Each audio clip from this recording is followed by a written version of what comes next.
ईमानदार किसान की कहानी।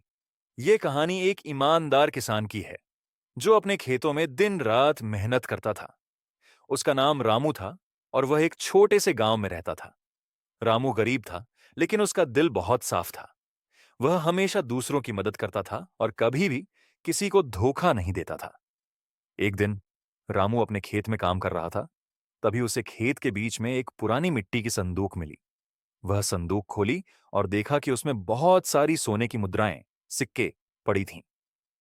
वह बहुत चौंका, लेकिन उसने तुरंत सोच लिया कि यह खजाना किसी और का हो सकता है।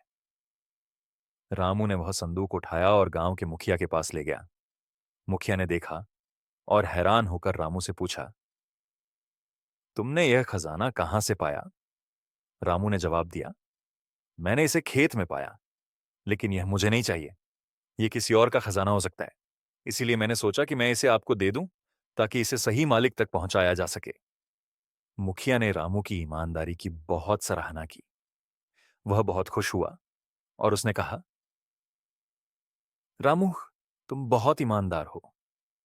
तुम्हारी ईमानदारी के कारण मैं तुम्हें इस खजाने का आधा हिस्सा देना चाहता हूं। रामू ने तुरंत मना कर दिया और कहा, धन्यवाद मुखिया जी, लेकिन मैं यह खजाना नहीं ले सकता। मुझे अपने काम से संतुष्टि मिलती है और मैं किसी और का माल नहीं ले सकता। रामू की ईमानदारी की खबर पूरे गांव में फैल गई। लोग उसे सम्मान देने लगे और उसकी खेती में खुशहाली आने लगी।